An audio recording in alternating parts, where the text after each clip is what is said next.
Hidup ini singkat. Dulu kalau meninggal nunggu tua, kalau meninggal nunggu sakit. Sekarang tak tua tak sakit langsung meninggal. Kenapa? Covid-19. Kabarnya Covid bermutasi, datang Covid-20, datang Covid-21, macam-macam namanya. Tapi insya Allah kita tak takut mati, tapi tetap ikhtiar pakai masker. Ustaz kok nggak pakai masker? Gimana mau pakai masker? Ini gantung nih biar supaya jangan diejek haters. Biar semuanya bisa mati. Haters nih kok.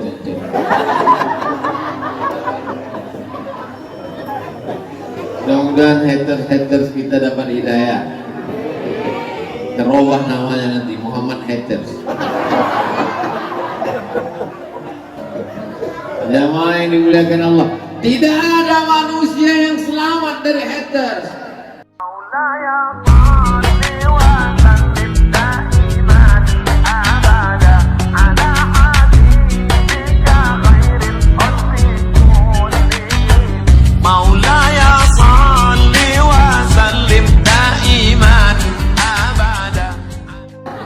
Maka saya kalau mengundang anak yatim di rumah tidak mau saya buat panjang-panjang. Baca kulhu 3 kali, qul falaq, qul binnas, baca doa, sudah. Karena kita mau menyantuni, bukan mau menyiksa anak yatim. Kau ini mau menyantuni anak yatim atau mau membunuh anak yatim? Ini penting supaya pemahaman umat ini diluruskan. Malam ini kita sedang meluruskan pemahaman kita yang selama ini tidak peduli kepada anak yatim menjadi peduli. Ada orang sekarang yang lebih peduli kepada kucing Anggora daripada anak yatim, lebih peduli kepada anjing herder. Anjing dipelihara 10 ekor, makanannya, perawatannya, salonnya sampai 3 juta. Dia sendiri tak pernah ke salon. Mau kiamat dunia ini. Maka malam ini kita sedang diajarkan apa yang disampaikan dari kata sambutan tadi Ustaz Abdul Somad. Di sini anak yatim diberikan penghormatan yang luar biasa. Berbakti kepada ibu, menyantuni anak yatim. Di sebelah kiri kita ada masjid cantik megah. Tadi begitu sampai saya tengok sebelah kanan, apa tadi? Cuma saya tidak nanya. Masa profesor nanya? Baru saya tahu rupanya masjid. Mudah-mudahan nanti selesai masjid kita tabligh akbar. Setelah Covid pulang kampung. Sekarang dia belum pulang kampung. Membangun masjid untuk pahalanya mengalir kepada almarhum almarhumah orang tua.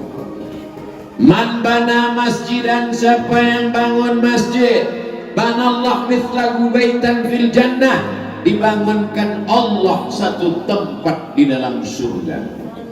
Jadi yang sudah jelas dapat tempat di dalam surga di sini, di antara kita yang ramai ini, yang udah jelas dapat tempat dalam surga Habib Umar, karena dia bangun masjid. Sama Pak Wakil Gubernur, karena dia memberikan APBD untuk masjid. Nah, dia dapat, cuman 2 periode paling lama. Limited. Tapi insya Allah selama beliau menjabat berdiri masjid-masjid insya Allah. Kalau kau sanggup membangun masjid dengan hartamu, bangun masjid. Kalau kau tak sanggup membangun masjid dengan hartamu, dengan tanda tangan. Ujung jarimu ada pena. Pena itu setiap kau pakai, datang pembangunan masjid, tanda tangan. Abdul Somad punya harta? Tak punya. Punya kekuasaan? Tak punya. Tapi sering diajak meresmikan masjid. Nah, berikut ini penandatanganan oleh gubernur. Setelah itu oleh Abdul Somad. Cuman yang saya khawatir, ini yang saya khawatirkan, pas di akhirat Habib Umar masuk, Wakil Gubernur masuk, Abdul Somad masuk, malaikat enggak, tanda tangan aja. Itu yang saya khawatir. Tapi insya Allah mereka kan tak sampai hati kan. Kalau mereka masuklah mereka berdoa, terus saya habis tanda tangan disuruh malaikat keluar, pasti mereka ajak juga kan. Ustaz masuk Ustaz. Masa kami berdua aja dah.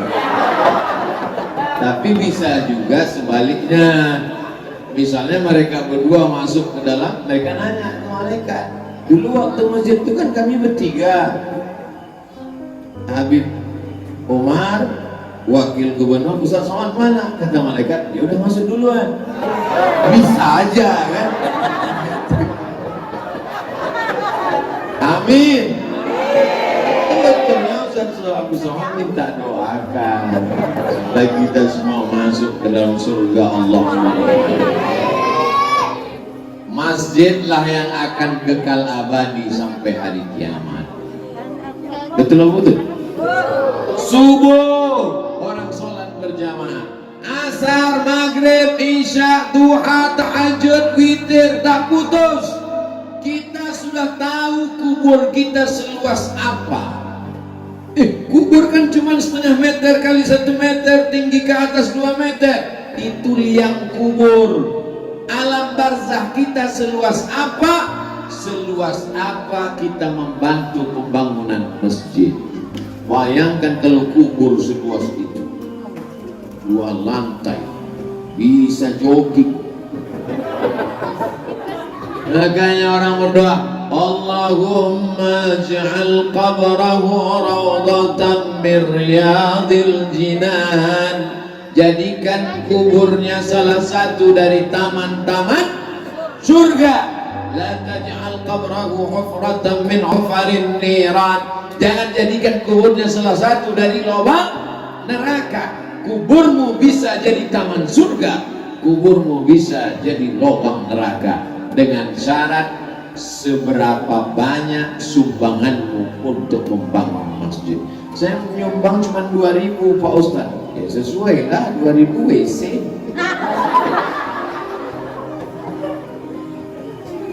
Faman ya'mal mithqala dzarratin khairan yarah. Sebesar biji sawi, sebesar biji bayam, sebesar ujung rambut, sebesar ujung kuku, dibalas atau tak dibalas? Dibalas. Walaupun 2.000 rupiah, kalau ikhlas dibalas apa tak dibalas? Dibalas. Itu untuk menyenangkan hati orang yang menyumbang 2.000. Jangan berkecil hati, jangan bersedih hati. Kalau kita sholat Jumat, bawa anak kita, kasih uang ke dia, tangan dia yang memasukkan ke kotak.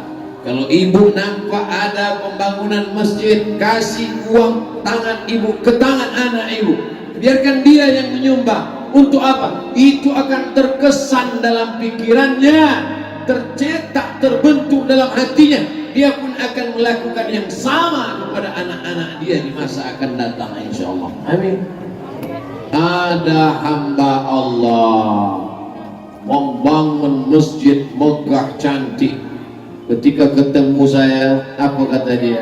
Ustaz Somad, saya sudah tua, umur 80 sekian. Doakan saya supaya malaikat maut datang setelah masjid-masjid ini selesai. Dia mau tawar menawar dengan Allah Subhanahu wa ta'ala. La yaruddul qada illa du'a. Tidak ada yang bisa menolak takdir kecuali doa. Yang mendoakannya bukan mulut dia saja, semua warga desa, kampung, kota, tempat pembangunan masjid itu mendoakan dia. Apa kata mereka? Ya Allah, selesaikanlah pembangunan masjid ini, baru bapak itu meninggal. Walaupun usianya sudah 80, 90. Masyarakat berdoa siang malam, takut betul mereka. Akhirnya COVID pun tak jadi menyerang. Kenapa?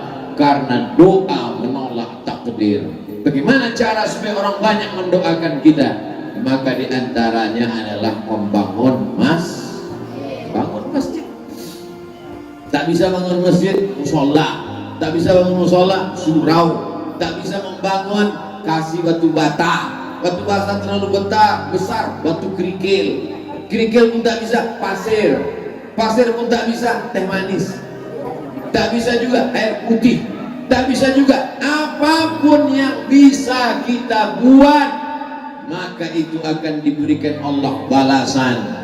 Bayangkan indah nikmatnya sholat orang di sana, tahiyatul masjid mengalir.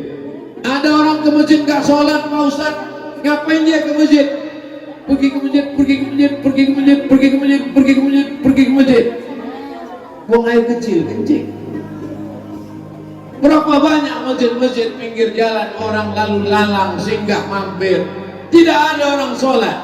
Tapi insya Allah lepas kesulitannya. Tidak ada kesulitan yang paling sulit dalam hidup ini kecuali kesulitan menahan air kecil. Mohon maaf, tak sopan. Tapi mau dibilang air apa lagi? Air seni, itu juga. Maka sudah melepaskan kesulitan orang. Man farraja'an muslimin kurbatan min kurabid dunia. Siapa yang melepaskan kesulitan orang di dunia, farrajallahu anhu kurbatan min kurabi yaumil qiyamah. Dilepaskan Allah dia dari kesulitan hari kiamat, kesulitan sakratul maut, kesulitan pertanyaan mungkar nakir, kesulitan liang lahat, kesulitan meniti titian siratal mustaqim, kesulitan hisab, kesulitan mau masuk surga, dimudahkan Allah semuanya bagi orang yang membangun masjid. Makanya anak-anak kita ini insya Allah menjadi orang-orang kaya, bisnismen, pejabat, sehingga mereka bisa membangun masjid. Ini jauh berharga daripada sekedar anak ini diceramahi. Kau nanti kalau sebelum aku meninggal kau bangun masjid. Tapi malam ini langsung mereka melihat dengan mata kepala mereka sendiri, masjid dibangun untuk mengenang almarhumah. Dibuatkan nama yayasan dengan nama almarhumah. Maka ibu sedang membawa anak-anak ibu untuk menuju bakti kepada ibu.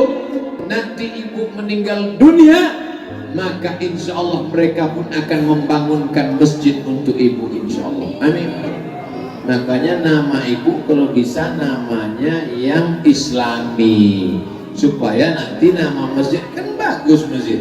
Nama masjidnya apa? Masjid Aminah, Masjid Fatimah, Masjid Aisyah, Masjid Syarifah Faridah. Masjid apa? Masjid Christina Aguilera. Tidak mungkin. Tapi insya Allah ibu-ibu ini nama-namanya Islami semua, insya Allah. Amin. Nah ini semua untuk apa? Supaya kasih sayang mereka tidak putus dengan datangnya malaikat maut, mati selesai. Tidak, cucu ibu, habis itu anaknya lagi punya anak, habis itu terus mengalir sampai generasi berikutnya, sampai ditiupkan sangkakala kiamat. Idza sama'un fatarat, langit bertabrakan, wa idzal bi'aru fujirat, lautan diledakkan, wa idzal qubur bu'athirat, semua yang dikubur dibangkitkan. Alimat nafsum ma qaddamat wa akharat, barulah semua sadar tentang perbuatan yang sudah dia lakukan dulu. Berbakti kepada orang tua, menyantuni anak yatim, membangun masjid. Membangun masjid susah, ada lagi yang lebih susah, meramaikan masjid. Bagaimana membangun masjid? Yang azan siapa? Yang jadi imam siapa? Berapa banyak masjid dibangun tapi tidak ada sholat di sana karena tidak disiapkan siapa yang akan mengisi masjid. Alhamdulillah masjidnya dibangun, fisiknya oke, dan imamnya sudah siap. Kenapa? Ada pondok tahfizul Quran. Mereka nanti akan menjadi imam tarawih, satu malam 1 juz, 30 malam 30 juz, insya Allah. Anak ibu sudah berapa juz? 3 juz. Masya Allah. Ibunya 2 juz. Juz melon sama juz pokat. Mudah-mudahan anak-anak ibu penghafal Quran. Nanti kepala ibu diberikan tajun mahkota minan nur, dari cahaya. Datang mereka memanggil ibuku, ibu pun datang menghadap, dipasangkan di kepala ibu mahkota dari cahaya. Kenapa? Karena anak-anak ibu adalah para penghafal Quran, dan itu ada di sini. Masjidnya ada, anak yatimnya ada, penghafal Qurannya ada. Maka kita berdoa anak-anak kita supaya nanti menjadi para penghafal Quran. Kasih makan yang halal, jangan kasih makan riba, jangan kasih makan tipu, jangan kasih makan sogok, jangan kasih riswah. Tertutup pintu hatinya, terkunci otaknya. Nasiyatin kadzibatin khati'ah. Nasiyatin, ubun-ubun yang mengingat, otak yang mengingat hafalan, tertutup otaknya. Kenapa? Karena dikasih makan haram. Lalu dikatakan anaknya bodoh, kenakalan remaja. Bukan kenakalan remaja, tapi kenakalan orang tua karena memberi makan anak dari rezeki yang tidak berkah. Kemarin saya potong rambut di Balikpapan. Nanti kalau ada orang nanya saya pulang kampung ke Riau, Sumatera, Ustaz potong rambutnya di mana? Tempat yang paling sempit, di Balikpapan. Apa kata tukang pangkas? Ustaz Abdul Somad, anak saya di pondok, terus saya menyewakan sawah, dan saya dengar ceramah Ustaz, kullu qardin jarra naf'an fahuwa riba. Setiap pinjaman kalau mengambil manfaat maka riba. Maka saya doakan Ustaz supaya jangan sampai anak saya makan haram. Lama saya termenung di dalam perjalanan pulang. Tukang pangkas potong rambut tapi masih peduli kepada rezeki, takut anaknya di pondok makan haram. Hari ini ada orang yang hantam kromo, bantai saja, tidak peduli lagi. Kalau ditanya kenapa kau tidak ambil yang halal, jangankan yang halal Pak Ustaz, yang haram ini pun susah mendapatkan. Na'udzubillah, summa na'udzubillah. Masih ada rupanya di zaman ini orang yang masih memperdulikan antara yang halal, yang haram, yang makruh, yang mubah, yang jaiz, yang tak boleh, yang boleh. Kenapa?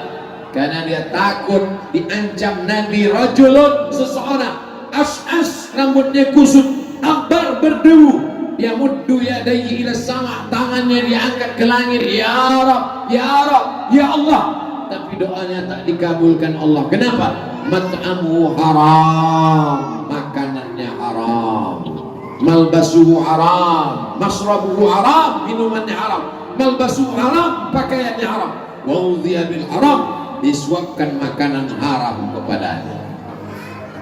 Ustaz Abdul Somad, saya mau berbakti kepada bapak saya yang sudah meninggal dunia. Ini ada tanah di pinggir laut, cantik di tepi pantai, bangun pesantren. 6, kalau dihitung-hitung itu tanah luar biasa, 2 hektar untuk yayasan Nurul Azhar Kalimantan. Tempat kami belajar di Mesir namanya Al Azhar Mesir. Habib ternyata tamat dari Al Azhar. Habib ke Al Azhar tahun berapa Habib? Tahun 76. Ustaz Somad lahir 77. Saya belum melihat dunia, Habib sudah tamat dari Azhar.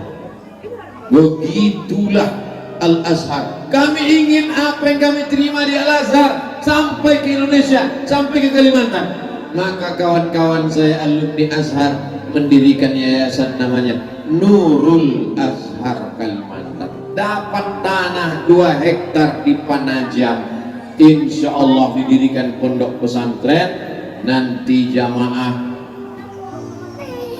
mensupport program ini, mudah-mudahan kita bersama di dunia, bersama pula di akhirat nanti insya Allah. Ustaz Abdul Somad akan datang ya. Saya insya Allah mengkhususkan diri datang ke Panajam, singgah ke Balikpapan, singgah ke Samarinda. Pondok itu punya Ustaz Abdul Somad? Bukan, itu punya yayasan, itu milik umat. Lalu Ustaz dapat apa di situ? Tak ada apa-apa. Hanya berharap mudah-mudahan ketika Abdul Somad mati meninggal dunia, anak-anak di pesantren Nurul Azhar itu membacakan untuk almarhum Abdul Somad Al-Fatihah, kata mereka, sampailah itu ke liang kubur, ke alam barzakh saya insyaallah. Amin. Kalau Habib Umar dia bangunkan kubah untuk almarhumah ibu beliau biayai anak yatim, beliau sekolahkan santri tahfiz Quran gratis, beliau bangunkan masjid, banyak amalnya. Abdul Somad berceramah, ceramah tentang narkoba, yang pakai sabu sakit hati, ceramah tentang khamar, yang mabuk kecewa, banyak orang sakit hati. Tadi doakan, bukan dibacakannya Al-Fatihah, mudah-mudahan Abdul Somad cepat mati biar jangan tersinggung aku terus. Tapi insya Allah diantara sekian banyak yang benci, tentu banyak juga yang sayang. Diantara yang sayang inilah di anak-anak kita ini insya Allah. Amin. Saudara yang dimuliakan Allah Subhanahu wa Ta'ala, hidup ini singkat. Dulu kalau meninggal nunggu tua, kalau meninggal nunggu sakit. Sekarang tak tua tak sakit langsung meninggal. Kenapa? Covid-19. Kabarnya Covid bermutasi, datang Covid-20, datang Covid-21, macam-macam namanya. Tapi insya Allah kita tak takut mati, tapi tetap ikhtiar pakai masker. Ustaz kok nggak pakai masker? Gimana mau pakai masker? Ini digantung nih biar supaya jangan diejek haters. Biar semuanya dicaci maki. Haters nih kok tuh.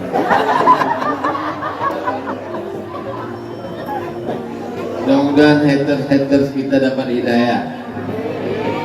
Terubah namanya nanti Muhammad Haters. Jamaah yang dimuliakan Allah, tidak ada manusia yang selamat dari haters. Jangankan Abdul Somad, Nabi Muhammad SAW pun punya haters. Makanya ada dalam Quran itu satu surat namanya surat haters. Tahu surat haters? Al-Munafiqun. Allah haters khusus itu untuk Rois haters, ketua haters. Tabat yada abi lahabiu watak. Ternyata istrinya haters juga.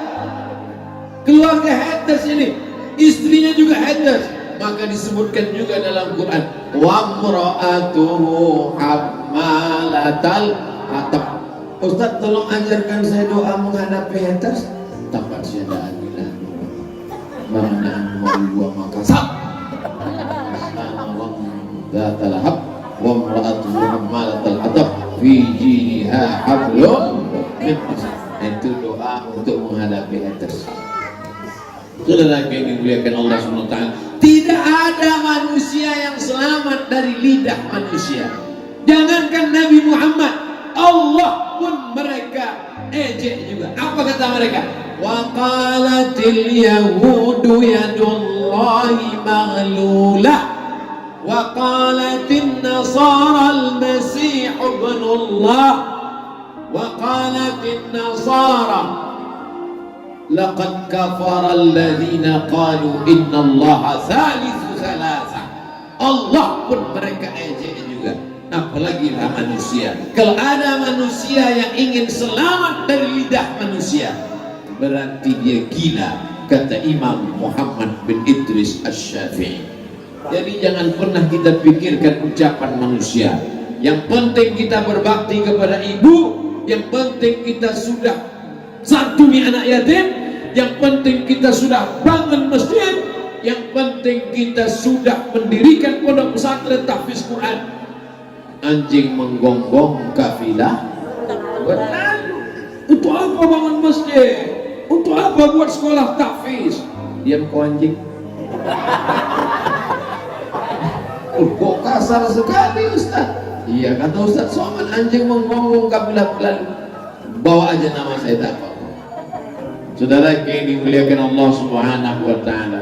Siapa yang tausiah di kubah di dekat rumah Habib Umar tadi malam? Ustaz Abdul Somad. Apa yang disampaikannya? Banyaklah, saking banyaknya aku pun tak ingat entah apa-apa aja. Mudah, karena saya selalu ceramah tausiah pakai poin-poin yang disampaikan Ustaz Somad. Berbakti kepada orang tua, menyantuni anak yatim, membangun masjid, membangun pesantren tahfiz Quran. Penutup yang terakhir yang kelima, jangan zalim. Kalau kau zalim, aniaya, makan harta orang, mengganggu orang, maka 4 amal ini hapus, hilang, tak bermakna. Ya'ti yaumal qiyamati bi sholatin. Ada orang yang datang menghadap Allah pada hari kiamat, salatnya banyak, salat duha, salat tahajud, salat witir, salat qabliyah, salat ba'diyah, salat awabin, salat isra, salat hajat, wasiyamin, puasa Senin Kamis, puasa Ayyamul Bait, puasa Asyura, puasa 6 hari di bulan Syawal, wa zakatin, zakat, wakaf, infak, sedekah, bangun masjid. Tapi aniaya, zalim. Ittaquz zulma, jangan zalim. Fa inna zulma zulumatun yaumal qiyamah. Karena kezaliman akan menjadi kegelapan pada hari kiamat. Supirmu, securitymu, tukang cucimu, babysitter, tukang gendong anakmu, tukang cebok bayimu, kau makan tetes 10 keringatnya, tak kau gaji dia 3 bulan, dia tidak marah, dia tersenyum karena dia takut keluar karena tak ada pekerjaan. Tapi di hadapan Allah tak selamanya dunia ini kekal abadi. Kita akan mati menghadap Allah. Di sana kita akan dituntut. Ada orang yang mati menghadap Allah, puasanya terbang, bacaan Qurannya hilang, sedekahnya melayang, gara-gara zalim dan aniaya. Makanya saya tak mau ceramah lama-lama karena takut jamaah teraniaya.